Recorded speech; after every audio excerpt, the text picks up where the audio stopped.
The Grand Council chamber stretched far above the heads of the gathered aliens, and the lights from 100 different worlds illuminated the vast space with an eerie glow that made everything look both majestic and cold at the same time, and Ambassador Vexithor stood at the center podium with his reptilian scales catching the light as he moved, and his voice carried across the silent assembly with practiced authority and confidence that came from centuries of diplomatic service, and he knew that today would mark a turning point in galactic history.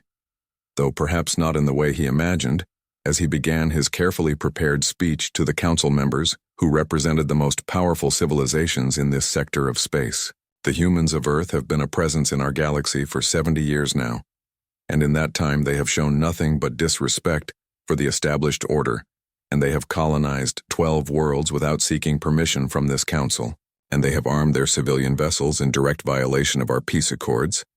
and they have refused to pay the standard tribute that all younger species must provide to their elders,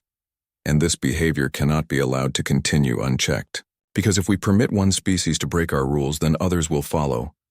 and the carefully maintained peace we have built over thousands of years will crumble into chaos and disorder. Elder Shikara of the Zelthian Collective raised one of her 4 delicate arms, and her voice rang out clear and sharp across the chamber, and she spoke with the authority of someone whose species had been part of the council for over 3,000 years, and her words carried weight that could shift the votes of dozens of smaller civilizations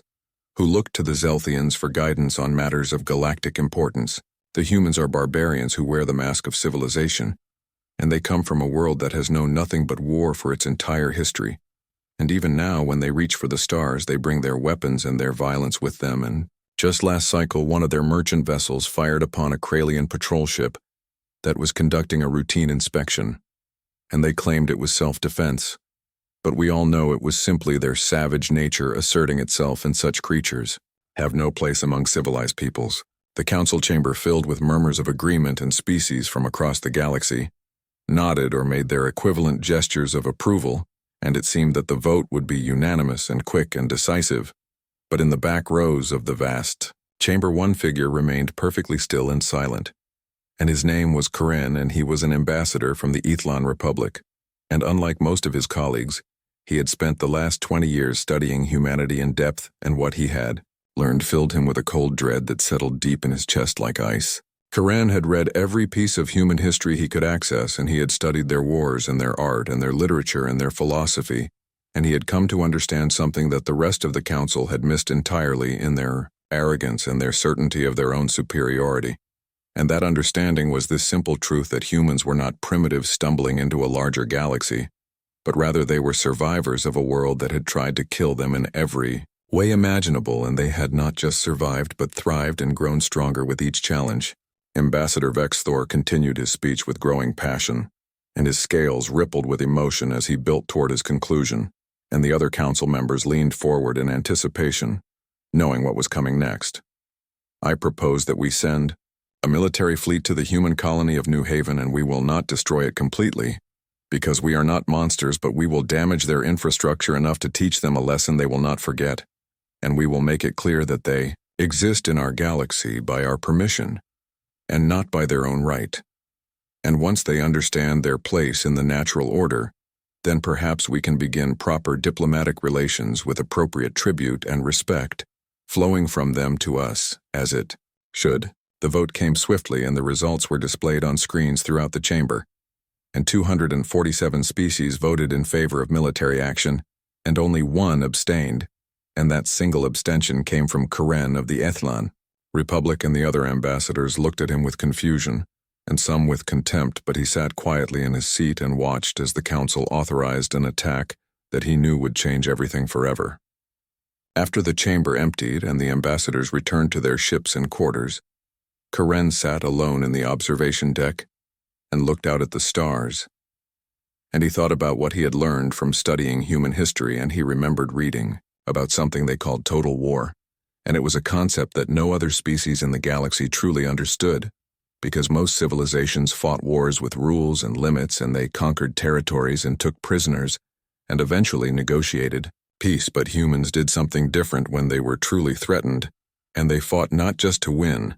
but to ensure that their enemy could never threaten them again. Karen made a decision that would brand him as a traitor to the Galactic Council, but he could not stand by and watch as his fellow species walked blindly into catastrophe, and he sent a coded message to his ship, and within the hour,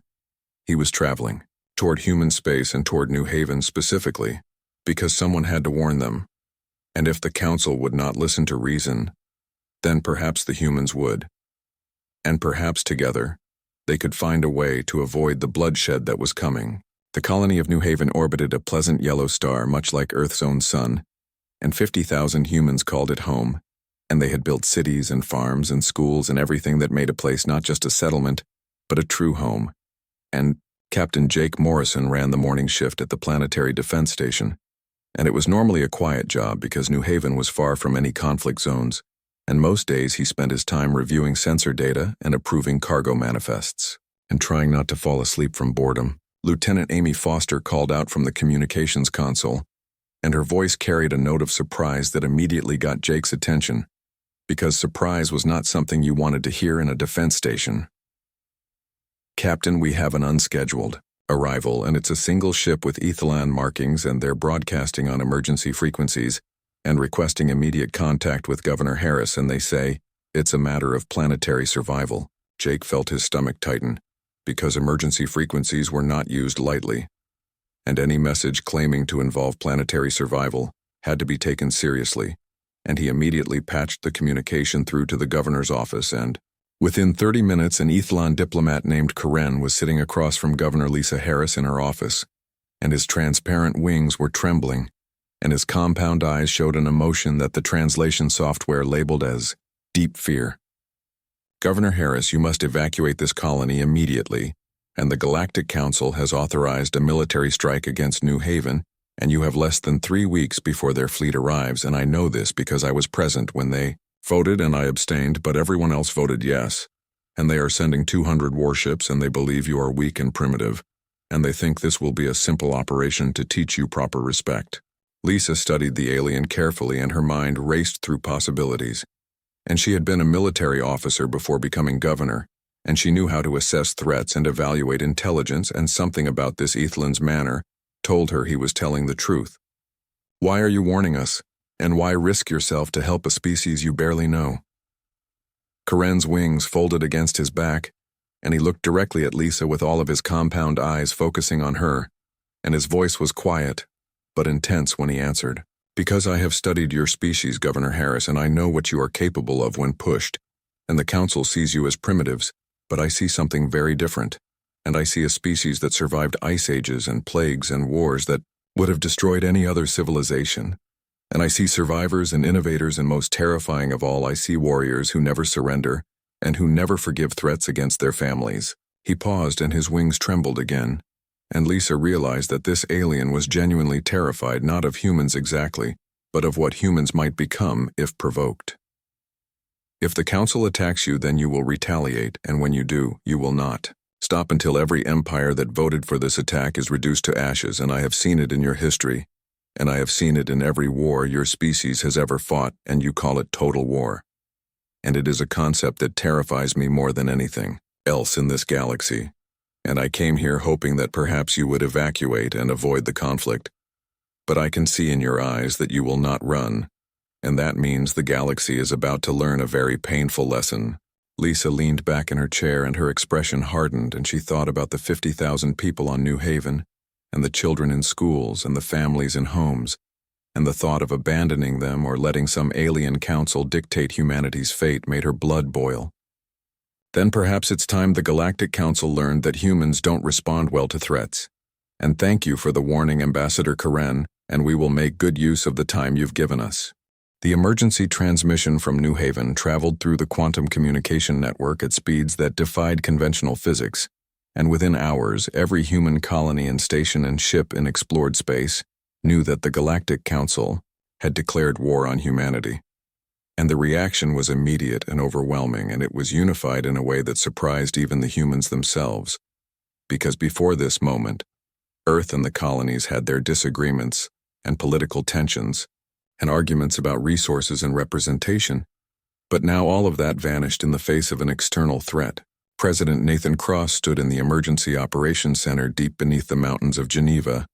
and around him screens displayed real-time data from every human settlement in space,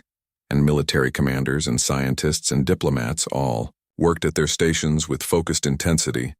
And Nathan had been president for 6 years, and he had dealt with economic crises and environmental disasters and political scandals. But nothing had prepared him for this moment when he had to decide the fate of humanity's place in the galaxy. Admiral Christine Parker entered the operations center, and her uniform was crisp despite the fact that she had been pulled from sleep only 2 hours earlier, and she had commanded the Earth Defense Fleet for 3 years, and she was known for her tactical brilliance and her absolute refusal to accept defeat under any circumstances, and she saluted Nathan before spreading a holographic star chart across the main conference table. "Mr. President, we can have 48 warships at New Haven within 2 weeks if we push our faster-than-light drives to maximum capacity, and I've already sent the orders and every ship in the fleet is preparing for immediate deployment, and we'll arrive before the Council fleet does and we'll be ready for them." Nathan studied the display and the red markers showing Council fleet positions, and the blue markers showing human ships, and the numbers were not encouraging, and the Council was sending 200 ships against humanity's 48, and those were terrible odds by any measure. Dr. Henry Cole stepped forward, and his lab coat was stained with coffee and his eyes were red from lack of sleep. But his voice was steady and confident, and he had been the chief scientist of Earth's Advanced Weapons Division for 15 years, and he had designed weapons that had never been used because they were too dangerous and too destructive, and now he was about to deploy every single one of them. "Admiral Parker is correct about the numbers, Mr. President, and in a conventional engagement we would lose badly, and the Council has more ships and more experience, and they've been fighting space battles for thousands of years while we've been doing it for less than a century, but we don't have to fight conventionally, and I have 17 weapon systems that have never been field tested, and they're experimental, and some of them might not work, but the ones that do work will change everything." Nathan looked at both of them, and he thought about the weight of the decision he was about to make. And attacking the Council fleet would mean committing humanity to a war that might spread across the entire galaxy, and it might mean the extinction of the human race if things went wrong, but doing nothing would definitely mean the destruction of New Haven and the deaths of 50,000 people, and it would mean that humanity would forever be at the mercy of alien civilizations that saw them as inferior. "Activate Protocol Reaper and deploy every experimental weapon we have to New Haven. And if the Council wants a war, then we'll show them what humans do when someone threatens our families, and we'll show them that we learned our lessons about warfare. Over 10,000 years of history, and we learned them well." Protocol Reaper was humanity's ultimate contingency plan, and it was a military doctrine so aggressive that it had been classified above top secret, and only a handful of people knew it existed, and it was based on a simple principle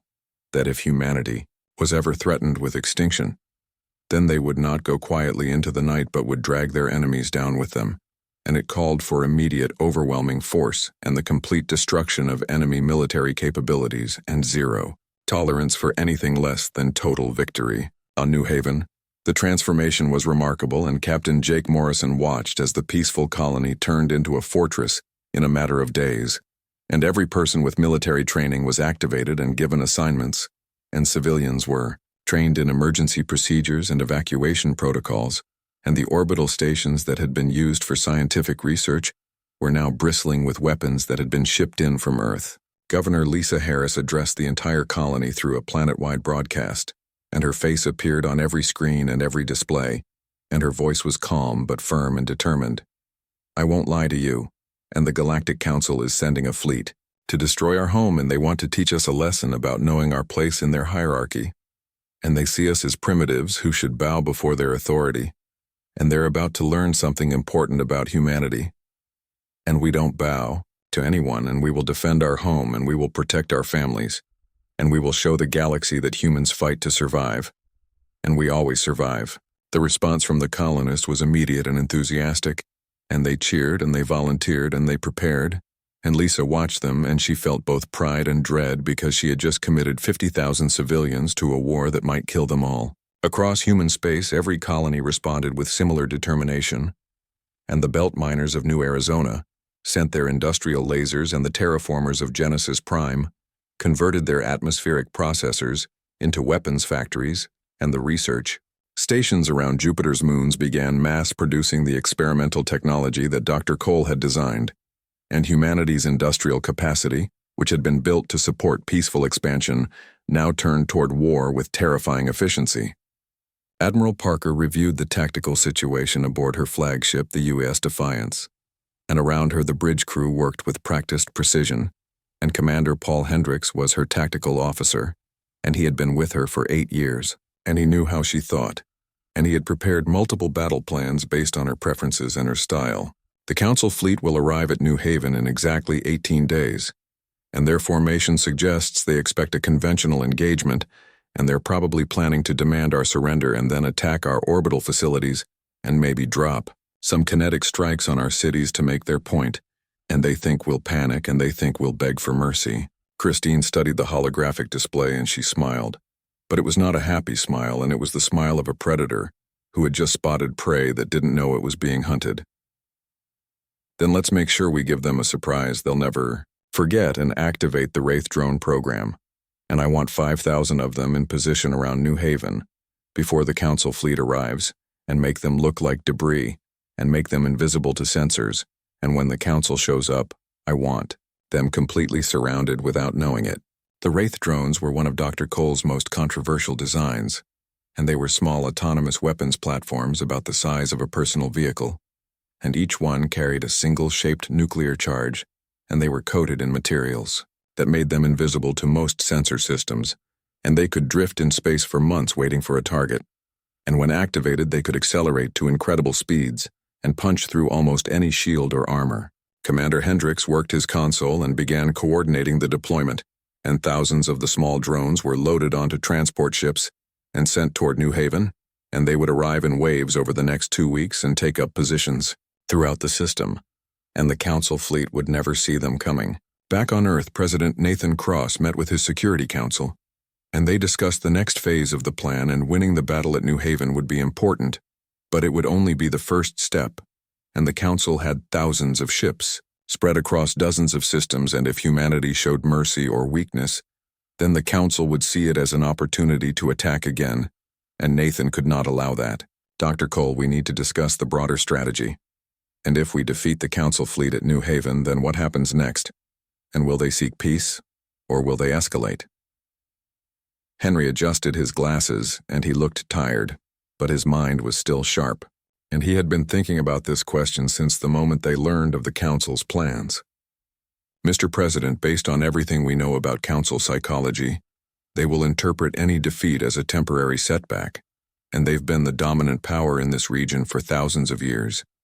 and they don't know how to accept that someone else might be stronger, and if we just defeat their fleet, they'll rebuild and attack again, and maybe not next month or next year, but eventually they'll come back. Nathan nodded because he had expected that answer, and he looked around the table at his advisors and he saw the same grim determination on all their faces. Then we need to make sure they understand that attacking humanity has permanent consequences, and we need to show them that we're not just defending ourselves, but that we're capable of taking the war to them. And Admiral Parker, how quickly can we prepare strike packages for Council homeworlds? Christine pulled up a new set of displays, and she had already been working on exactly this scene. Commander Zekthar stood on the bridge of his flagship, and the Crimson Talon was the pride of the Kralian Dominion military, and it stretched nearly 2 kilometers from bow to stern, and its weapons could reduce a city to molten slag in minutes. And around him stretched the full might of the Council fleet and 200 warships from 12 different species, all arranged in perfect formation, and he felt a surge of pride because this was the largest military operation the Council had authorized in over a century. Scan for human defenses, and I want to know exactly what these primitives think they can do against the combined might of the Galactic Council, and find their fleet and prepare targeting solutions for all military installations. The sensor officer worked his console, and his expression shifted from confidence to confusion, and he ran the scans again because the results made no sense. Commander, I'm only detecting 12 human warships in orbit around New Haven, and they're maintaining a defensive position around the planet, and they're not advancing and they're not retreating, and they're just sitting there, and there must be more ships hiding somewhere. Zekthar laughed, and the sound echoed across the bridge, and his scales rippled with amusement, because the situation was even more absurd than he had imagined. 12 ships against 200, and they didn't even try to gather their full fleet. And they're either incredibly brave or incredibly stupid, and I suspect it's the latter, and open a channel and demand their immediate surrender, and tell them that resistance is futile, and that we will show mercy if they comply immediately. But before the communication officer could send the message, something changed, and the darkness of space around the Council fleet suddenly came alive, and sensors that had shown nothing but empty space moments before now lit up with thousands upon thousands of contacts, and they appeared from every direction, and they were small and fast, and they were everywhere. Aboard the UES Defiance, Admiral Christine Parker watched the Council fleet with cold satisfaction, and beside her, Commander Paul Hendricks monitored the Wraith drone network, and all 5,000 drones were in position, and the Council fleet had flown directly into the trap exactly as predicted. They took the bait, and they're sitting in the middle of our kill zone, and they have no idea what's about to hit them. And Commander, activate the Wraith drones on my mark, and let's show the Council what happens when they threaten human families. Paul's fingers moved across his console with practiced efficiency, and the Wraith drones powered up, and their stealth systems deactivated, and their sensors locked onto targets, and their propulsion systems prepared for attack runs. Mark. Throughout the New Haven system, thousands of objects that had appeared to be nothing more than space debris suddenly transformed into deadly weapons, and the Wraith drones accelerated toward the Council fleet from every possible angle, and their shaped nuclear charges armed, and their targeting computers calculated impact points with ruthless precision, and the Council fleet had perhaps 10 seconds to realize what was happening before the first wave struck. What is happening, and where did they all come from, and return fire immediately and destroy those weapons? Zekthar's orders were drowned out by the sound of explosions, and the Crimson Talon shuddered as 3 Wraith drones impacted against its shields, and the shaped nuclear charges detonated with precisely calculated force, and the shields flickered and collapsed, and the next wave of drones struck bare hull, and armor peeled away, and systems failed, and emergency alarms screamed throughout the ship.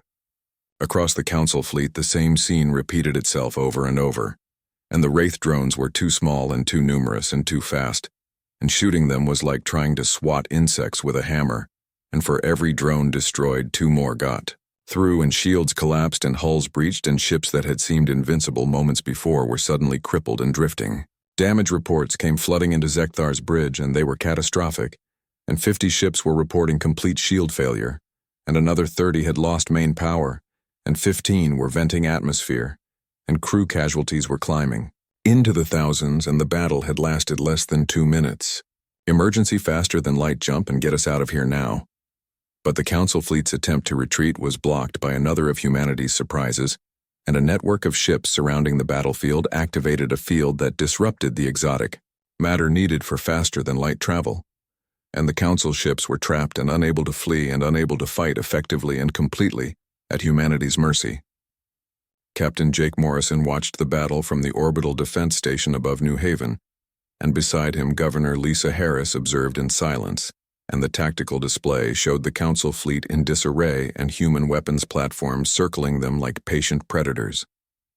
Governor, the Council fleet is attempting to surrender, and they're powering down weapons and dropping shields, and they're broadcasting on all frequencies, asking us to stop the attack.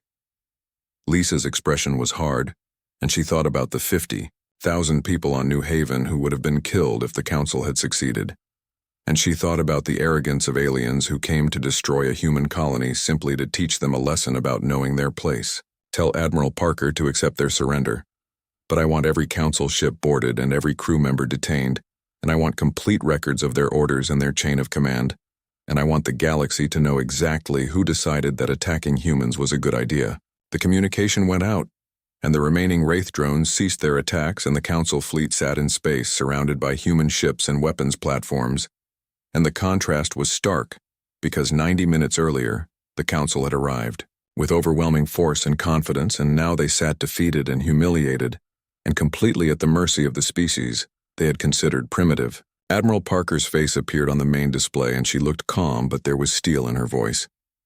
This is Admiral Christine Parker of the United Earth Defense Fleet to all Council vessels, and you came to our home to destroy our people. And you came without warning and without mercy. And you came because you believed we were weak and you were wrong, and you are now prisoners of war, and you will be treated according to human laws and protocols, and your ships will be impounded, and your crews will be detained, and you will remain in our custody. until proper diplomatic arrangements can be made. On Earth, President Nathan Cross watched the battle reports with grim satisfaction, and the plan had worked even better than expected, and the Council fleet had been defeated in less than 10 minutes and human casualties were 0, and now came the difficult part because winning a battle was one thing, but winning a war required something more. Dr. Cole, I need those strike packages ready immediately. And the Council needs to understand that what happened at New Haven was just a demonstration, and we need to show them that we can reach their home worlds, and we can strike anywhere we choose, and most importantly, we need to make them afraid to ever attack humanity again. Henry worked his console, and within minutes he had prepared targeting data for 12 different star systems, and each one was the home world of a species that had voted to attack New Haven, and the strike packages didn't include invasion forces or occupation troops, and they were simple and direct and terrifying, and each one consisted of a single kinetic projectile traveling at 98% of light speed. Mr. President, these strikes will create explosions equivalent to 50 megatons each and will target uninhabited areas, but the impact will be visible from orbit, and every species in the galaxy will see the craters, and they'll understand that. We can hit their most important worlds anytime we want. Nathan studied the targeting data, and he thought about the weight of the decision he was making, and this would be an act of war on a scale that humanity had never committed before, and it would terrify the galaxy, and it might make enemies of species that had been neutral, but it would also ensure that no one ever attacked a human world again. Prepare the strike packages and we'll deliver an ultimatum to the Council, and they can choose peace on our terms, or they can choose war, and if they choose war, then we'll show them what total war means to humanity. The transmission to the Galactic Council went out within the hour, and President Nathan Cross appeared on screens throughout Council space, and his expression was carved from stone, and his words were measured and deliberate. Members of the Galactic Council, you attacked New Haven because you believed humanity was weak and primitive and inferior, and you were wrong on every count. And what you witnessed at New Haven was not the full extent of human military capability. And it was a warning, and it was a demonstration, and it was us being merciful, because we could have destroyed your entire fleet without giving you a chance to surrender. He paused and let his words sink in and across the galaxy. Aliens watched with growing horror as they realized what he was saying. You have 72 hours to make a decision, and you can disband the Galactic Council and recognize humanity's sovereignty and sign a non-aggression treaty, and in return we will release your captured crews and we will open diplomatic relations and we will seek peace, or you can refuse our terms and we will begin a campaign of total war, and we will not invade your worlds and we will not occupy your territory, and we W. The Galactic Council chamber had transformed from a place of order and dignity into something resembling chaos and panic, and Ambassador Vexathor stood at the center of a storm of accusations, and his scales had lost their vibrant color and turned pale gray with stress, and representatives from 12 different species shouted at him simultaneously, and their voices blended into an incomprehensible roar of anger and fear and recrimination. You said it would be simple, and you said the humans were primitives, and you said they would surrender after a show of force, and instead, my fleet lost 40 ships in 10 minutes, and my people are prisoners, and my government is demanding my head on a plate. High Commander Draknor of the Horthian Empire was a massive creature that stood nearly 3 meters tall, and his voice was like thunder, and his anger was palpable, and he had personally commanded part of the Council fleet, and he had witnessed the battle firsthand, and the memory would haunt him for the rest of his life. Elder Shikara of the Zelthian Collective raised all 4 of her delicate arms, and the chamber fell silent because her species commanded respect that came from 3,000 years of leadership, and her voice was quiet, but it carried clearly through the vast space. The humans have issued an ultimatum, and they demand the immediate dissolution of this council, and they demand formal recognition of their sovereignty, and they demand that we sign a non-aggression treaty, and if we refuse, they promise to reduce our homeworlds to ashes. And these are not empty words, because they captured our entire fleet, and they have 200 ships and thousands of crew members as proof of their capabilities, and they have 72 hours to decide our fate. A holographic projection appeared in the center of the chamber, and it showed President Nathan Cross, and his image was life-sized, and his expression showed no mercy and no willingness to negotiate, and he stood with the confidence of someone who held all the power in the room. Members of the Galactic Council, I am not here to negotiate, and I am here to inform you of the consequences of your actions, and you attacked New Haven because you believed humanity was weak and inferior, and something to be controlled, and you were wrong on every count. And what you witnessed at New Haven was not the full extent of human military capability, and it was a demonstration, and it was a warning shot. And since warnings seem to be ineffective with your counsel, I am here to explain what happens next. Behind Nathan appeared a holographic star map, and red markers highlighted 12 different star systems, and each one represented a council member's homeworld, and their capitals, and their centers of government, and their most populous planets. These are your homeworlds, and within 72 hours each of these systems will be visited by human ships and not warships and not invasion forces, and just small fast couriers carrying a single message and a demonstration, and each courier will drop a single kinetic projectile into an uninhabited area of your homeworld, and nothing nuclear and nothing chemical, and just a solid chunk of metal moving at 98% of light speed, and the impact will be equivalent to a 50 megaton explosion, and it will create a crater visible from orbit, and it will prove that we can strike your homeworlds at will, and there is nothing you can do to stop us. Elder Shikara's voice trembled slightly when she spoke, and fear was an emotion that Zelthians rarely experienced, but now she felt it deeply. This is madness, and you would start a war that could engulf the entire galaxy, and you would destroy the peace that has held for thousands of years. Nathan's expression didn't change, and his voice remained cold and factual. You started the war, and we're just finishing it, but I'm not unreasonable, and I'm offering you a choice, and option 1 is to disband the Galactic Council and release all claims of authority over human space and sign a non-aggression treaty that guarantees our sovereignty, and in return humanity will release your captured ships and crews, and we will provide no further military demonstrations, and we will open diplomatic and trade relations with any species that wishes them. He paused and let the offer sink in before continuing. Option 2 is to refuse our terms, and humanity will begin a campaign of total war, unlike anything your species have ever witnessed, and we will not invade your worlds, and we will not occupy your territories, and we will simply eliminate your ability to threaten us permanently, and we will destroy your orbital infrastructure, and your industrial centers, and your military installations, and we will reduce your spacefaring capabilities to 0. And we will do it in a way that ensures it takes you centuries to recover. The chamber erupted in outrage, but Nathan continued speaking, and his voice cut through the noise like a blade. Before you dismiss this as an empty threat, let me share something about human history. And in the year 1945, my species split the atom and created weapons of unimaginable destruction. And within 40 years, we had built enough nuclear weapons to destroy our own planet several times over, and we called it mutually assured destruction, and it kept our species from annihilating itself. Nathan's expression grew even colder, and his next words sent chills through every alien in the chamber. We know how to destroy civilizations because we've spent thousands of years perfecting the ability to destroy ourselves, and the only thing that stopped us was the knowledge that if we launched our weapons we would die too. But here's the problem with applying that logic to your situation, and you can't threaten Earth or our colonies with the same existential danger, and your weapons are less advanced than ours, and your tactics are less refined, and your understanding of warfare is centuries behind ours, and you can't kill us. But we can absolutely kill you. Governor Lisa Harris appeared beside Nathan, and her expression matched his severity,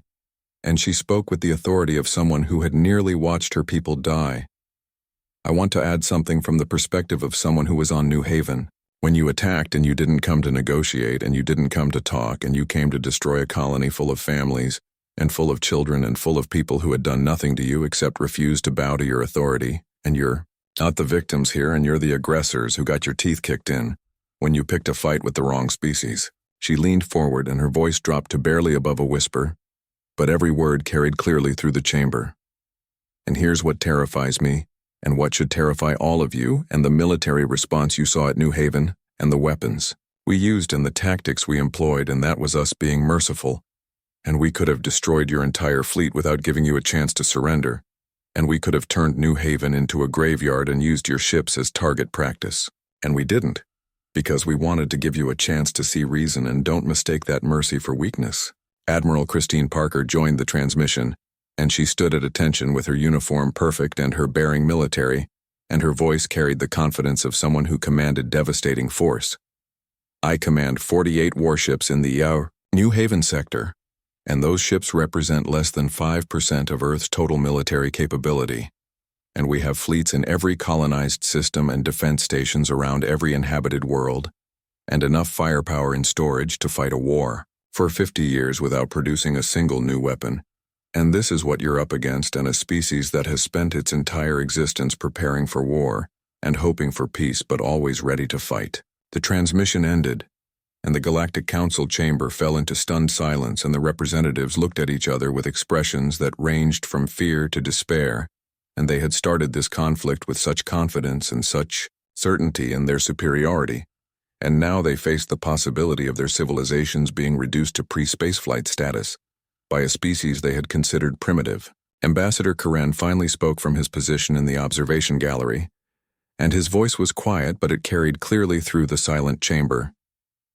They mean every word, and I have studied the humans extensively, and I tried to warn you before. The attack, and when they make a threat, they follow through,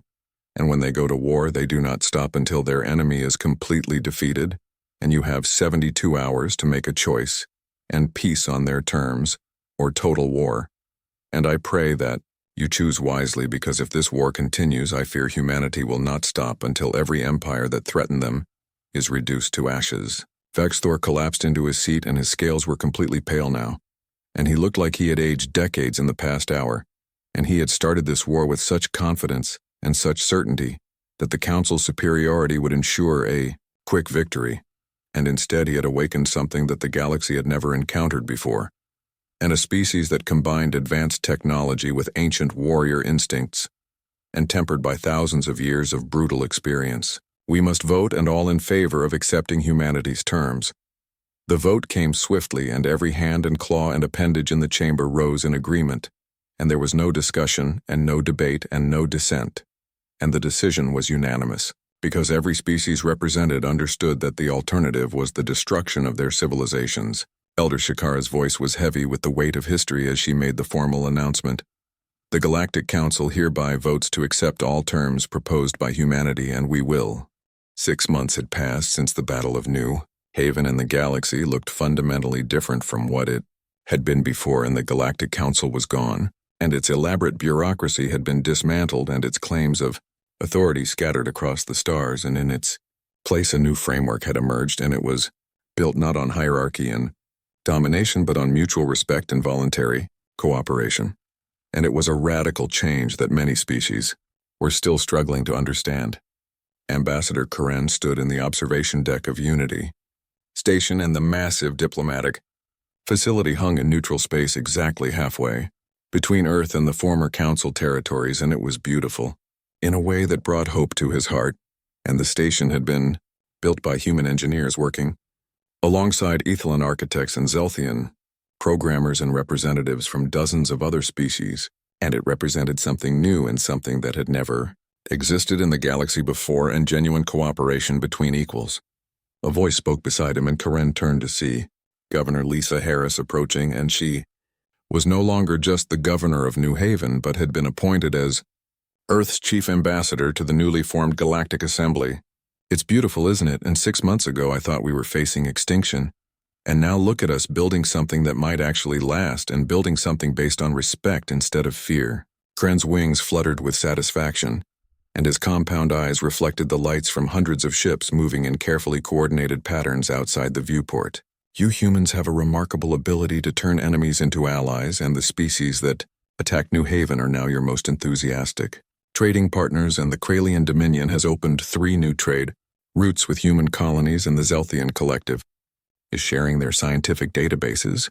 and even the Horthians, who were among the most aggressive council members, are now seeking cultural exchange programs. Lisa smiled, and her expression showed genuine warmth rather than the cold determination that had defined her during the war. That's because we showed them something they'd never seen before, and we proved that strength doesn't require domination, and that power can be tempered with mercy, and that the strongest civilizations are those that choose peace even when they could choose war. President Nathan Cross joined them, and his face looked more relaxed than it had in months, and the stress lines around his eyes had softened, and he carried himself with less tension and more confidence. "Ambassador Karen, I wanted to thank you personally, and your warning gave us time to prepare and time to turn what could have been a massacre into a demonstration, and you saved countless lives on both sides, and if you hadn't come to New Haven, then this station might never have been built, and the galaxy might be at war instead of at peace." Karen bowed in the human fashion that he had learned, and the gesture felt natural now after months of practice. "I simply did what I thought was right, Mr. President, and though I confess I expected a very different outcome, and I warned the Council that you would reduce their empires to ashes if they attacked, and I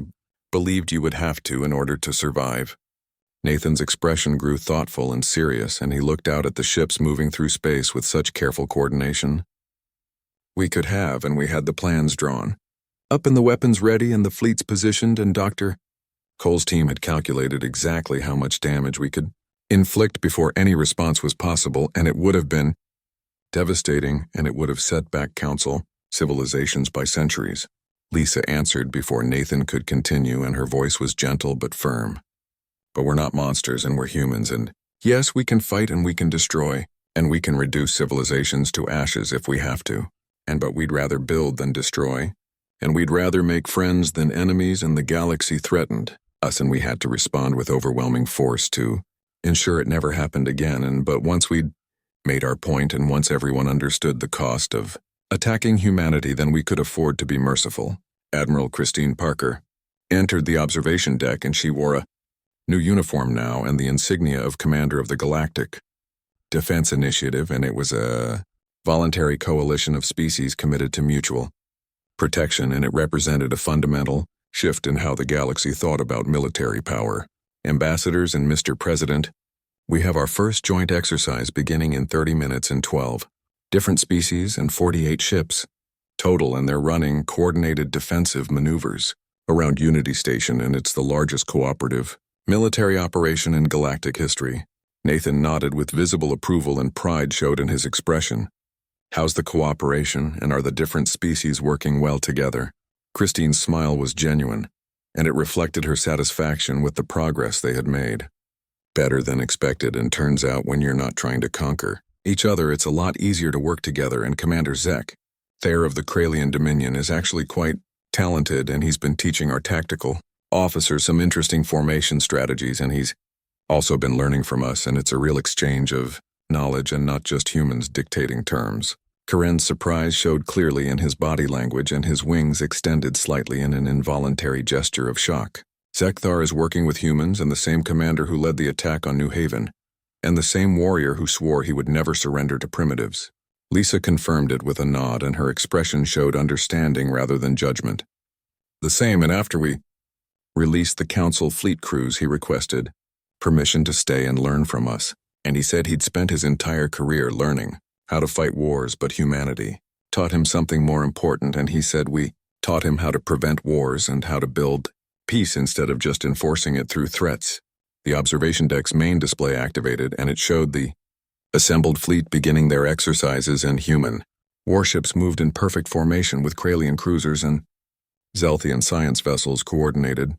with Ethelin scouts, and dozens of other species worked together with a level of cooperation that would have been impossible to imagine just 6 months earlier. "Mr. President, may I ask you a question, and it's something that has troubled me since the war ended." Kren's voice was soft, but Nathan heard the genuine curiosity and concern behind the words. "Of course, Ambassador, and ask anything you want. That day when you gave the Galactic Council the ultimatum, and when you threatened to reduce their empires to ashes, and were you truly prepared to follow through?